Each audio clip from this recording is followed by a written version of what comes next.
last but not least, Mr. Bill Jones, if you can come to the podium from Schiller Institute. He'll talk about the economical aspect of the strategic partnership between the U.S. and Egypt. If I make it up here.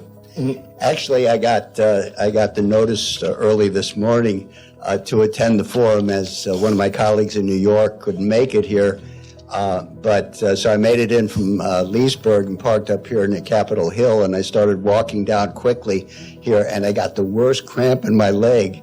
And I could not walk almost, but there was a cabbie there, and I got a cab, so I got a couple blocks here and got out there. He didn't charge me for it, which was very nice of him. But I got here, so I made it up to the podium, and I have to work. Maybe I'll have the doctor look at that before I leave. But I've worked a lot. I worked as a journalist here for on 30, 35 years now, and covered Capitol Hill for a long time, covered the White House.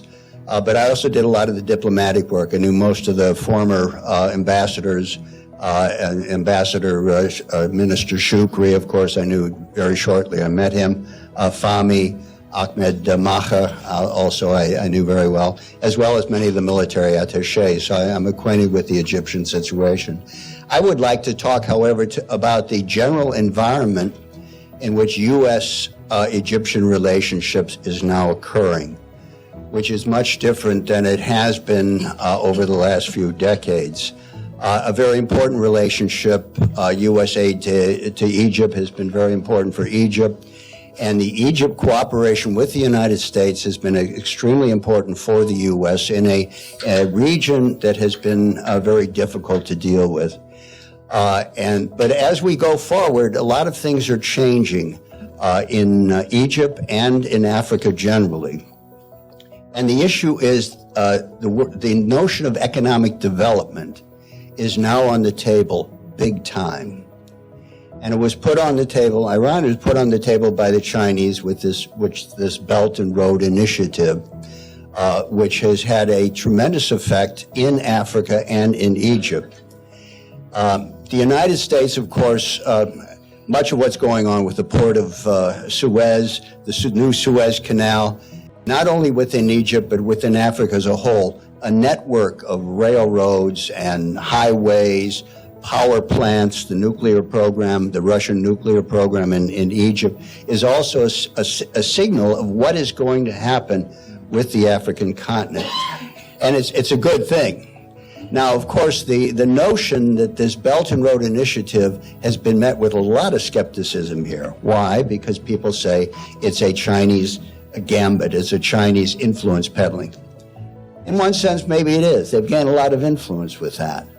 It has created what they call connectivity, and it has created a sense of optimism in the entire continent, which has been devastated for decades, that they too can develop. And of course, it's the continent with the greatest population explosion in the world. It's going to be a very important player as the world moves forward. So the issue of development then becomes key.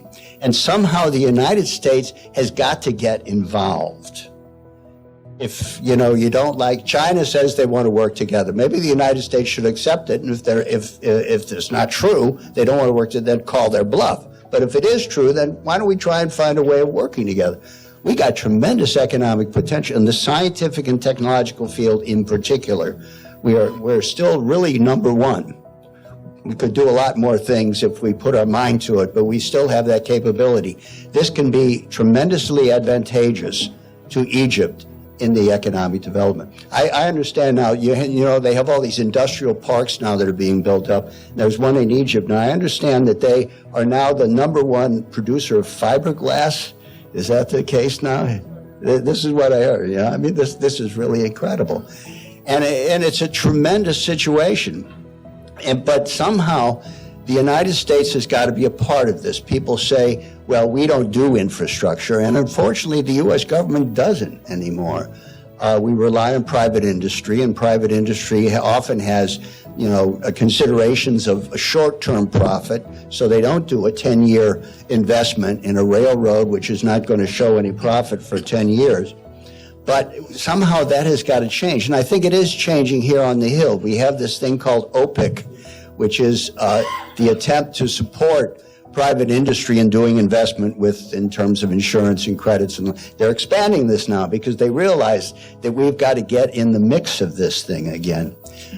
Because this is going to be very important. And President Sisi, who has placed the economic issue number one on the agenda, has had a tremendous effect in what he has done. And I think there's a tremendous amount of optimism as a result of that. So we're getting into a world now in which development is again on the agenda. We did a lot for Africa once upon a time during the Kennedy administration when we had this Soviet, U.S. conflict. We had to do it because we know if we didn't do it, the Soviet Union would do it. So we invested in Africa. With the end of the Cold War, with the demise of the Soviet Union, Africa was basically forgotten. It was forgotten by us. But of course, the Chinese have revived that again, so that we're in a new ballgame. Now we can say, okay, we'll do it in competition with the Chinese. That's one way of doing it. But maybe we can also do it in some way together with them. They say they want to do that. There have been meetings at the State Department. Early in the Trump administration, there was not this hysteria about China, and you had meetings in the State Department and elsewhere where they were talking about how do U.S. companies get involved in the Belt and Road. You had Chinese figures coming here talking about that. There was even the notion that there would be a liaison, a U.S. liaison with the Belt and Road to try and figure out how that can happen. And I'm hopeful that can be revived. Of course, the atmosphere is much worse now, but, President Trump is still good buddies with President Xi, so maybe that would happen. But in terms of the overall policy of the United States, the U.S. has again got to use the economic potential that we possess in order to try and develop the world. The reason the U.S. had the tremendous reputation it had after World War II was not simply because we won the war, but it was also because Franklin Roosevelt was totally committed to industrializing Africa, Asia, and Latin America. And he was totally committed to ending all the empires, including the British. And he and Churchill had a fight about that over India and also over Africa. And Roosevelt wanted to come back to the Middle East, and he wanted to, after his presidency, to see how to build irrigation canals, to transform the desert, to green the desert. This is the reputation the United States is built on that, but we've forgotten that. We've lost that to some extent. But now I think we're required to learn those lessons again, because what the Chinese have created is something that's not going to change. It has won the enthusiasm of the developing world and is also gaining a great interest in Europe. Look at Italy. Italy has joined the Belt and Road Initiative in spite of pressure not to do it. But it's in our own interest to do this as well, because we need that. We need to become a force for good. Infrastructure is the name of the game, and President Trump says he's in favor of infrastructure, and hopefully at some point he will start doing something concrete to build those trains, those railroads, and those highways, and those high-speed rail, which is now the name of the game, in the United States as well. But the two things don't contradict each other. Rebuilding the U.S. economy rebuilds our capability of helping others as well. And I think that's going to be extremely important. So I'm hopeful. I know that the security relationship is always going to be in front and center until you get some kind of overall stability in the Middle East. But I'm also convinced that without this economic package, without this economic aspect of development in the Middle East as a whole, you are never going to overcome terrorism. It will always, always be with you, because people will be living in a situation of hopelessness and economic despair, and they'll run to whatever group is there offering some kind of a solution, either here on Earth or on the other side. But if they have a purpose, if they have a purposeful existence here on Earth, based on becoming scientists or engineers or doctors or astronauts, then that gives them a purpose in life in which all this other stuff, recedes. And without that, economic development is not going to happen. So my hope is that as we're moving forward with the Trump administration and its relationship with Egypt, this issue of economic development cooperation, particularly in the areas of science and technology, I think should have become to play a much greater role, because that is what will really determine the future. And ultimately, I think the fight against terrorism is really the fight for development. Pope Pius VI once said, the new name for peace is development. And I think that's as relevant today as the day that he said that many decades ago. I would like to thank all the panelists for their insights, and I actually would like to ask some questions. And I really wasn't planning to ask that question, but it really bothers me that every time that we hold these events, somehow the American side here in the U.S. are being fooled or deceived by the people that come from the Muslim Brotherhood under the cover of democracy and freedom of speech, and they would give false information about what happened in the Middle East. And I would like to talk about Egypt specifically, because that's where I'm focused on, and this is where I know things happening. And is there any way we can find this filtering system to be able to filter what's coming to the U.S.? Because this is very dangerous. These people come to the Capitol Hill, they come to the decision-making circles, they come to the policy research centers, and they infiltrate into these centers, and that is how most of the politicians like to be politically correct and not offend anybody and not just label anybody as a terrorist group. And it's a very fine line between being having a freedom of speech and being a terrorist. It really bothers me. So I would like to hear from Senator Dick Black on this, and also Michael Waller after that. Well, by the way, I have passed around a letter that I shared with General El-Sisi, and it does touch specifically on the Muslim Brotherhood. To me, they are the political arm of Al-Qaeda, the group that brought down the Twin Towers on 9/11. They form the political foundation for them. There are a number of states that have declared them terrorist organizations. And I've got to tell you, when Saudi Arabia declares something a terrorist organization, it's got to be a terrorist organization. But the United States has always had this reluctance. If we were to declare them a terrorist organization, it would diminish the voice of so many people who are associated with the Muslim Brotherhood in the United States. Can I play the devil advocate, if you don't mind me cutting you off? Do you think part of the reason, because this is something I believe, and I hope I'm wrong, but do you believe that previous administration had cut deals with these terrorist organizations, and now declaring them as a terrorist organization would get the administration in trouble? Well, yes. The answer is yes. And I have some personal knowledge, but the Obama administration had a great minority outreach, which, that's fine, that's legitimate. However, within some of the mosques, there is a very powerful force of the Muslim Brotherhood. Now, not all of them. Some of them are great, upstanding organizations, but there is that element. And the element, unfortunately, sometimes takes a leadership role.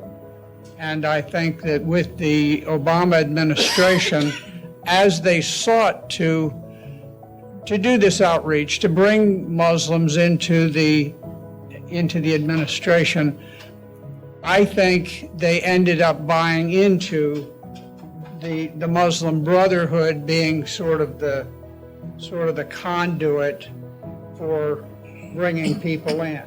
I mean, I have spent a good bit of time in Syria, where Syria is a 70% Muslim country. It's 10% Christian, which is roughly the same as Egypt. Of course, the Muslim Brotherhood is despised by the government and by the people over there, just as it is now in Egypt. They understand the deadly force that it exerts on political affairs. They are the nice face on what becomes a very violent organization. And There has been many attempts by, I believe, at least Senator Ted Cruz and other congressmen in the past for a project to to designate the Muslim Brotherhood as a terrorist organization. And every time that happens, or try to pass the bill, there's the process gets aborted somehow. And I don't know where does it stop. You feel like when you download something in the computer and it takes, the computer is thinking, and all of a sudden it crashes. So what happens there?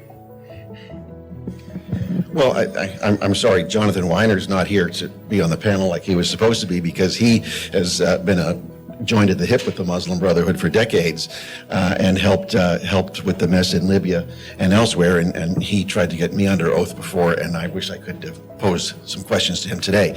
But since I can't, this is part of the complexities of politics here, where you have one of Ted Cruz's former top staffers, Nick Muzzin, who's a registered agent of Qatar, who is going around as a Jewish activist and former Ted Cruz staffer, arranging for American Jews to go to Qatar and see what a wonderful place it is. So this is a problem when you ask how is it that even certain good guys on the Hill can't get momentum even when their own party runs the chamber in the Senate. Cruz doesn't have anything to do with Muslims' activities, but this is just a fact, and it's something that we have to deal with when we wonder why don't certain things get passed.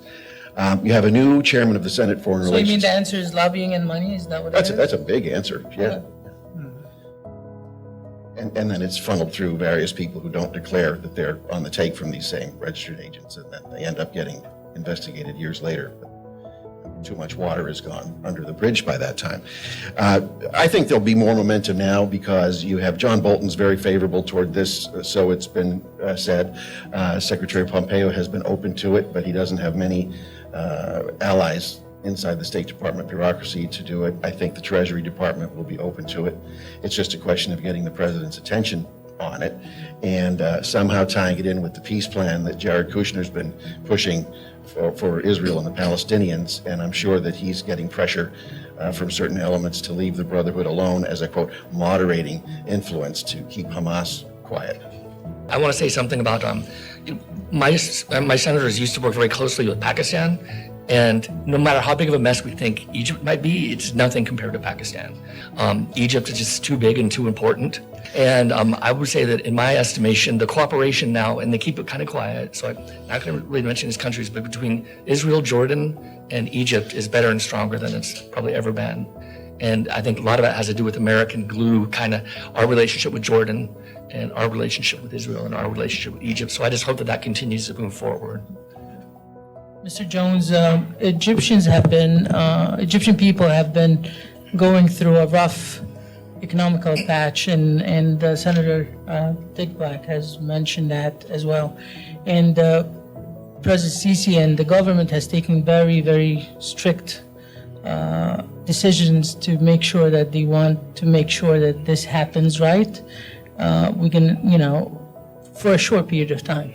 What's your advice to the current government to do from the economical perspective to make sure that they keep the momentum, build on what they gained over the last painful 2 years, and hopefully get things in the positive end, and rather than keep suffering?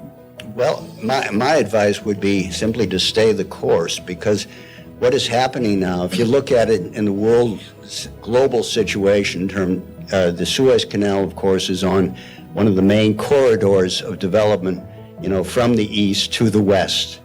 And that port is going to become extremely important because what is being built now with all the, railroad connections and the sea connections in the context of this Belt and Road, Egypt is going to be the nodal point connecting these two.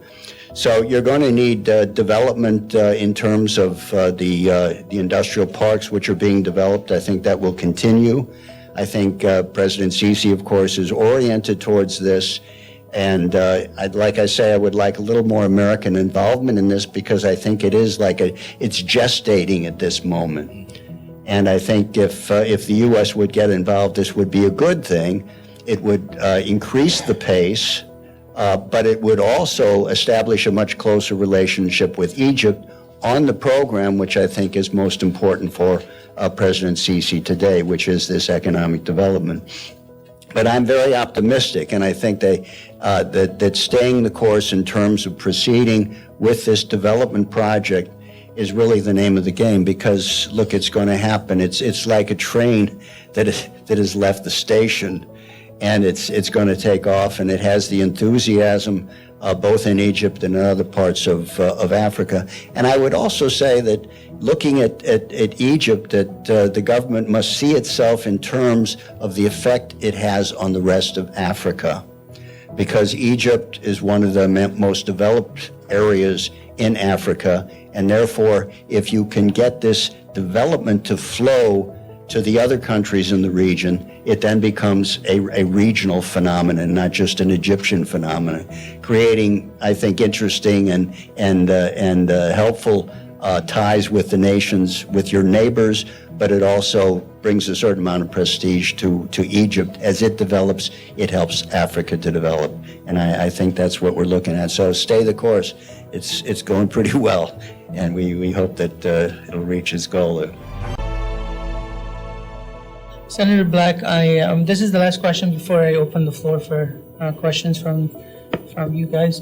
I can't help it but think we're in 2019 and the pattern has been repeating itself. Wars are not getting us anywhere. Killing people are not getting people anywhere. Yes, some countries benefit economically better than others, but is this really the way we want to live? Do you think our American understanding of dealing with issues in other different parts of the world has been changed and we've been acting in a different way? Yeah, that's a great question.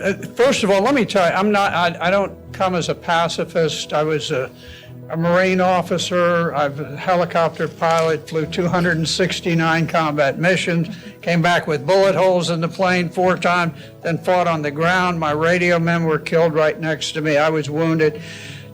I love our military people, and I greatly respect what they do. However, when I was later a JAG officer over in Germany, I remember I was getting a space available flight back to the States, and I'm looking up on the board to see, when one's going. And I noticed there are all these flights going into Riyadh and going into Oman and places. And I thought, gosh, if I just had a couple of more days, I'd just take a jump on a plane and I'd go over there and just wander around. And now I'm talking about in the 80s, okay? In the 80s, I could have gone over there, I could have rented a motor scooter and put on a backpack, and I could have traveled all over the Middle East, I think in relative safety. I stand to be corrected by some of you who know better than I am. But we didn't have this antagonism towards the United States. And at the same time, the United States was not nearly so deeply involved. Now, I understand, I'm familiar with the history of our involvement in Iran. I know, we previously were involved in a coup in Syria. We have not been pristine by any means. But what happened is somewhere around the time of 9/11, you had Dick Cheney, you had Wolfowitz, you had a number of extremely aggressive individuals who came in, and there's something that you can find on the internet very easily if you just Google the words 7 countries in 5 years, and you'll come up with very high quality videos of General Wesley Clark, who was the Supreme Allied Commander Europe, so he was the top 4-star commander outside of the Pentagon. And he said right after 9/11, he visits with the Secretary of Defense, then he's down with the Joint Chiefs of Staff. One of his friends says, on the second meeting says, look, he says, we've been ordered to come up with plans to overthrow 7 Middle Eastern countries in the next 5 years. Now, we didn't meet the 5-year pattern, but we're on the cycle. The last one is Iran. And if you look at what we have accomplished, I cannot tell you a single thing positive, a single positive outcome from any of the wars. We attacked Iraq, which had not threatened us. It was extremely anti-terrorist, had a large, thriving Christian community, which is practically gone. We go into Afghanistan, situation a little bit different there, but here we are 18 years later, mucking around, now we're starting to compliment the Taliban on how wonderful they are and how they might make good leaders. And Syria was totally at peace. And in 2006, the U.S. Embassy issued a document that was released by WikiLeaks. God bless them for what they do. And it laid out a plan to destabilize and overthrow a totally peaceful nation. Syria at the time, having 40 years of peace with Israel, the greatest women's rights of any Arab country, the greatest religious freedom of any Arab country, and we're going to overthrow them. Why? What are we doing? And I think you mentioned, of course, the Chinese initiative, and if you look, we are, from a very high level, we are losing the philosophical battle because the Chinese are going in and they're saying, we're going to work with whoever's there, whatever your government, that's your business, but we're going to build infrastructure, we're going to try to make some deals and that kind of thing.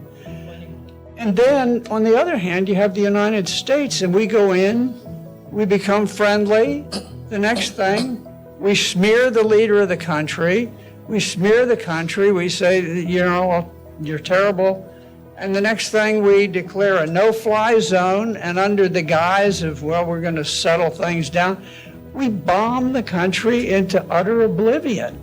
Libya is the classic case where they had not done a single thing aggressive towards us, and we went in and we bombed them so thoroughly. And these were not military targets, these were everything. I mean, these were businesses, they were homes, they were hospitals, they were government buildings, they were everything, and utterly wiped out the infrastructure. And now there are 3 competing governments in Libya. None of them hold sway, and there's total anarchy after 8 years. So I think the problem we face is that world leaders look and they say, okay, we've got these 2 paradigms. Which do we prefer? The Chinese who come in, and I'm not here to advocate the Chinese, I'm here to change the Americans. They say, okay, the Chinese come in, they help us, they don't mess around with us, and the Americans come in and they bomb us to smithereens and leave us impoverished for the next 50 years. And so I think we have a problem philosophically. We're not appealing to other nations. And I think this business of perpetual warfare, I defy anybody on this panel or anybody in the audience to tell us how many wars the United States is currently fighting. I've tried, and you end up with a definitional problem. What do you consider a war? How much violence reaches the level of a war? I can't tell you. I spent 32 years as a frontline combat officer, and I cannot tell you how many wars we're fighting. Something is seriously wrong when you fall into this situation. And I very much liked the proposals that President Trump campaigned on to diminish the role of NATO, which I think has outlived its usefulness, to normalize relations with Russia, which I see as a zero threat to us unless we do something that triggers a nuclear conflagration, and to work with Russia, or with Syria rather, to take care of the terrorists and get out. And none of it has happened because the deep state is it's like this snowball, or avalanche rather, rolling downhill, and nobody can get control of it. So your answer, in a very short phrase, the American policy, the American foreign policy today is the worst that I have seen in my lifetime, and it relies on perpetual violence, and it's spreading throughout the world, and we've got to somehow get control of it before it really devours us, and devours our political soul and our projection to other nations. Thank you. If anyone has a question? Yes. Would you like to come to this mic?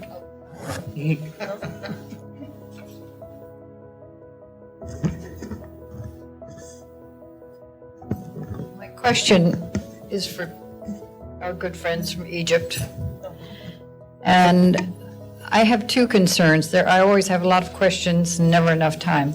So my question is, what is your relationship going to be with Qatar moving forward? And number two, the issue of South Sudan and North Sudan and the terrorism that has been spread thanks to a number of friends, quote unquote, from Qatar, and the training of these individuals for the MB, and the amount of MB that has been expounded through Africa as a result of the quote-unquote investment by Qatar. And that's all I've got for the moment. Sure. Thank you. Thank you. So actually, I think Egypt is one of the countries that their stance on things are always stable. When Egypt take a decision on something, I think it's very, very hard to go back unless the circumstances completely change 180 degrees. So when Egypt and the other three countries in the Middle East decided to stop dealing with Qatar completely, this is never going to go back unless Qatar changes completely. I mean, we like to forgive, but we can't. We have zero tolerance. Egypt has zero tolerance with dealing with countries that bluntly support terrorism. And as you said, if you think, I wrote down the points that you mentioned, it's all coming back to Qatar. It's all related to Qatar. Qatar is, they had a big part in Sudan and what's happening between the south and the north. And we noticed when Egypt had a little bit of a hard time trying to figure out what they're going to do when Ethiopia has decided to build their dam. And then we'll see Qatar right away in the picture going to Sudan, trying to help them out, fund them, do whatever it takes to just ruin it for Egypt. And it's just amazing. So I think Egypt will stand still on their decision that we're never going to deal with Qatar unless they can come back nice and clean. And I'll tell you honestly, my opinion, it's never going to happen. So, well, anybody would like to comment at the same time? Any other questions? All right, so I guess we'll wrap it up. Thank you very much, everybody, for coming today, and really appreciate your presence. And thanks for everybody on the panel. And it's been fun. Thank you very great. much. Thank you. Thank you.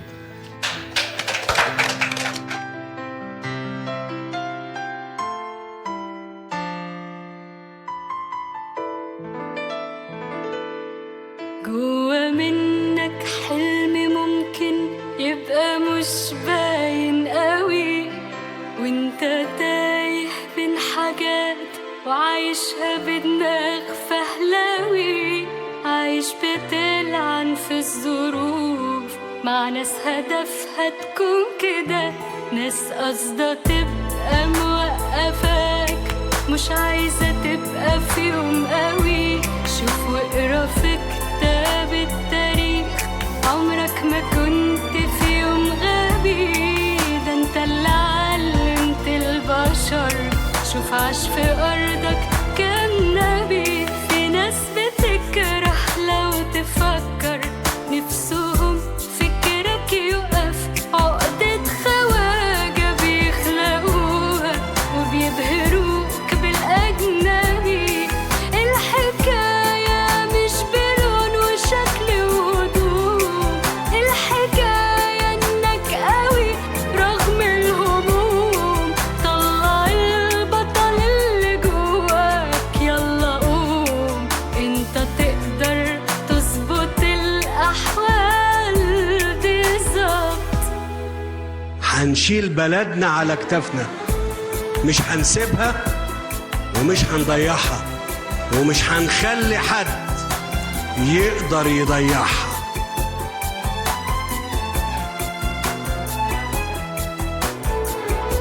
بالنكتة بنقابل ظروف، من غيرها كنا هنتعصر، والطيبة فينا